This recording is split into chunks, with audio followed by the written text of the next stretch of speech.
brother King Orm is about to declare war upon the surface world. The only way to stop this war is for you to take your rightful place as king. Trust me, I am no king. You do your best thinking when you're not thinking at all. That was the worst pep talk ever. Being the bad guy in the film is fun, or would you prefer to be the hero? I like being the bad guy. I like being the bad guy in this movie. I've liked being heroes as well. I just try to be different. I think when you play what's interesting about Orm to me, not that he's necessarily a villain, but that he's just very complicated. That's always fun.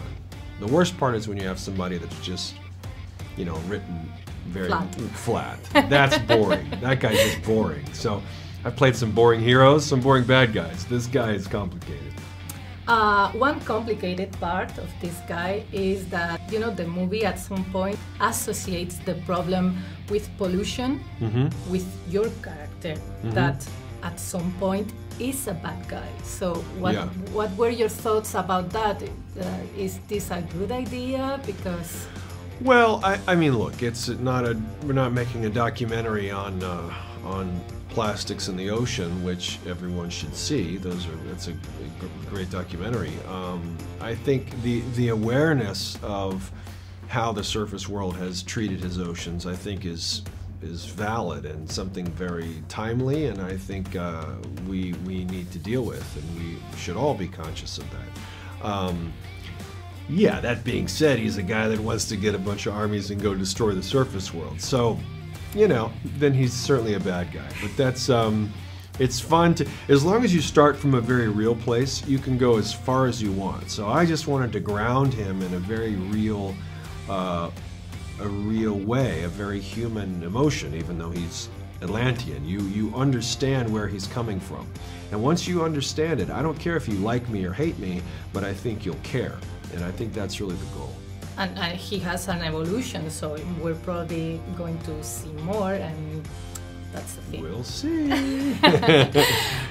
You have some incredible fight scenes with Jason. Yeah. How was shooting that, and did you do your own stunts? We did. I mean, the answer is yes, as well as a great stunt team. We all had a lot of doubles, and well, I had one double. He had two doubles.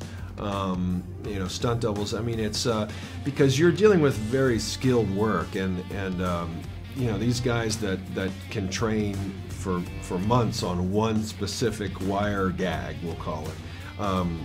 It would be foolish for us to try that just out of our own ego, just to say that we did it. You know, what's important is the movie. Like, it's not about who does what stunts. I mean, we're game. Jason and I are game for everything. I love doing stunts. I love fighting. He's the same way. So I'm down. I'm game for everything. But there were so many stunts in this movie, and so much on. I mean, even if I'm just doing a scene, talking to someone, I'm usually in wires and hanging around and acting like I'm swimming. So it was incredibly physically exhausting, and it takes a village. I mean, he'd be the first to say it. I think he had never had a double before, and all of a sudden, after about a few weeks, he's like, thank God I've got some doubles, because it's just too much. I mean, and also you have to work the next day, you know, so it's exhausting.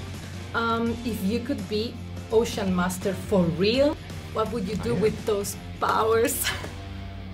I would find a better way to fight pollution. Yeah, maybe not.